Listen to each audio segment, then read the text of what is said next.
ક્રાંતિગુરુ Shyamji Krishna Verma Kutch university ખાતે યુનિવર્સિટીના કૃષ્ણ ભવન court હોલમાં 15મા પ્રી કોન્વોકેશન ડોક્ટરલ ફેલિસિટેશન સમારોહનું આયોજન કરાયું હતું. યુનિવર્સિટીના રિસર્ચ એન્ડ ડેવલપમેન્ટ વિભાગ દ્વારા પ્રથમ વખત આ પ્રકારના સમારોહનું આયોજન કરાયું હતું. આ કાર્યક્રમ યુનિવર્સિટીના શૈક્ષણિક અને સંશોધન ઇતિહાસમાં એક મહત્વપૂર્ણ પડાવ સાબિત થશે તેવી લાગણી ઉપસ્થિત મહાનુભાવોએ વ્યક્ત કરી હતી. આ કાર્યક્રમ શનિવારે યોજાનારા યુનિવર્સિટીના 15મા દીક્ષાંત સમારંભમાં પીએચડી ડિગ્રી પ્રાપ્ત કરનારા સંશોધકોનું તેમના વાલીઓ, પીએચડી માર્ગદર્શકો તેમજ વિભાગાધ્યક્ષની પ્રતિષ્ઠિત ઉપસ્થિતિમાં સન્માન કરવામાં આવ્યું હતું.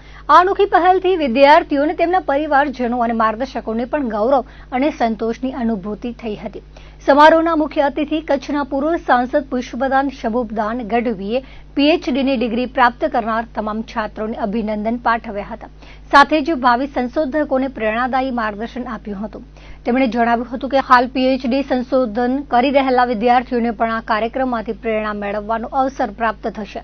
કચ્છ યુનિવર્સિટીમાં પ્રથમવાર યોજાયેલા સન્માન સમારોહથી સંશોધનકર્તાઓને યુનિવર્સિટીના ગૌરવ અને સંશોધન પરંપરા સાથે સીધી રીતે જોડે છે. પોતાના માતા પિતા, માર્ગદર્શક તથા વિભાગાધ્યક્ષની હાજરીમાં સન્માન થવાને કારણે વિદ્યાર્થીમાં ગૌરવ, ઉત્સાહ અને પ્રેરણા વધશે. આ પહેલ દ્વારા સંશોધનકર્તાઓ ભવિષ્યમાં ગુણવત્તાયુક્ત અને ગંભીર સંશોધન તરફ વધુ પ્રતિબદ્ધ બનશે અને યુનિવર્સિટીના રાજ્ય તથા પ્રતિષ્ઠિત સ્તરે પ્રતિષ્ઠા વધુ ઊંચી જશે.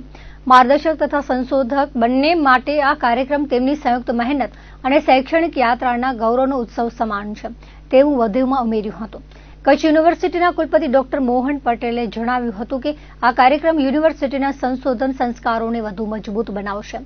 પીએચડી સંશોધકો ભવિષ્યમાં ઉચ્ચ ગુણવત્તાવાળું સંશોધન કરે અને ગુજરાત સહિત ભારતના સર્વાંગી વિકાસમાં યોગદાન આપે તે માટે આ કાર્યક્રમ મહત્વપૂર્ણ માઇલસ્ટોન સાબિત થશે. આ કાર્યક્રમ થકી માર્ગદર્શકોને ભવિષ્યમાં સંશોધકોને વધુ ઊંચાઈએ પહોંચાડવાની પ્રેરણા મળશે, જ્યારે હાલ સંશોધન કરી રહેલા વિદ્યાર્થીઓને ઉત્તમ સ્તરીય સંશોધન માટે ઉદ્દીપન મળશે. આ સમારોહમાં યુનિવર્સિટીના board of management, executive council, academic council, board of deans અને બોર્ડ ઓફ રિસર્ચના પ્રતિષ્ઠિત સભ્યો, સંશોધકો અને છાત્રો મોટી સંખ્યામાં હાજર રહ્યા હતા. કાર્યક્રમને સફળ બનાવવા રિસર્ચ એન્ડ ડેવલપમેન્ટ વિભાગના વડા ડોક્ટર ગૌરવ ચૌહાણ, સિસ્ટમ એન્જિનિયર ડોક્ટર અમર મહેતા, રિસર્ચ ફેસિલિટેટર ડોક્ટર ધ્રુમા વૈદ્ય, સેક્શન ઓફિસર સુમન જેઠી વગેરે જહેમત ઉઠાવી હતી. ક્રાંતિગુરુ શ્યામજી કૃષ્ણ વર્મા કચ્છ યુનિવર્સિટી દ્વારા આજ રોજ 3 ઓક્ટોબરે જે આ યુનિવર્સિટીમાં આ વર્ષ દરમિયાન થયેલા પીએચડીના વિદ્યાર્થીઓનો સન્માનનો ખાસ કાર્યક્રમ આજે યોજવામાં આવ્યો. આ કાર્યક્રમ યોજવા પાછળનો મુખ્ય ઉદ્દેશ કે સામાન્ય રીતે દર વર્ષે આપણે જાણીએ છીએ કે પદવીદાન સમારોહ યોજાતો હોય છે.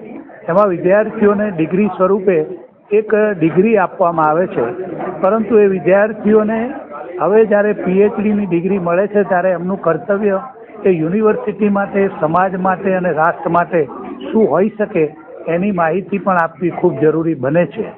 અને આ જ ઉદ્દેશથી આજ રોજ આપણે આ વિદ્યાર્થીઓ કે જેઓએ આ વર્ષે પીએચડીની ડિગ્રી મેળવી છે એમનું યુનિવર્સિટી માટેનું કર્તવ્ય શું બની રહેશે, સમાજ અને રાષ્ટ્રનું પણ કર્તવ્ય શું બની રહેશે, કારણ કે રિસર્ચ એ સામાન્ય બાબત નથી અને આપણે સૌ જાણીએ છીએ કે પીએચડીની ડિગ્રી એ સૌથી ઉચ્ચતમ ડિગ્રી એ યુનિવર્સિટી દ્વારા અપાતી એ ડિગ્રી છે.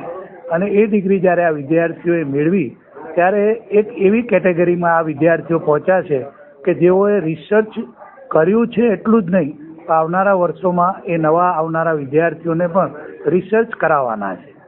રિસર્ચ માટેનું એવું કહેવાય છે કે જે વિદ્યાર્થીઓ હાયર એજ્યુકેશનમાં પ્રવેશ લે છે એ પીએચડી કરતાં સુધીમાં 0.5% જેટલા વિદ્યાર્થીઓ થઈ જાય છે.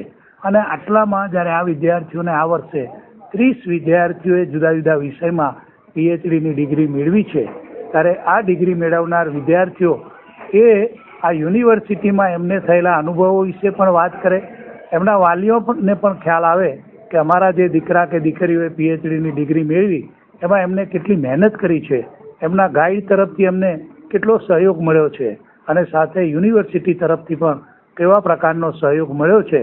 અને અહીંયા ઉપસ્થિત મહેમાન દ્વારા પણ રજૂઆત થઈ કે એમના કર્તવ્યો શું હવેના સમયમાં હશે અને એ કર્તવ્યોને નિભાવી અને પોતાના જીવનને ઉન્નત બનાવે એવી ભાવના સાથેનો આ કાર્યક્રમ આજરોજ યોજવામાં આવ્યો.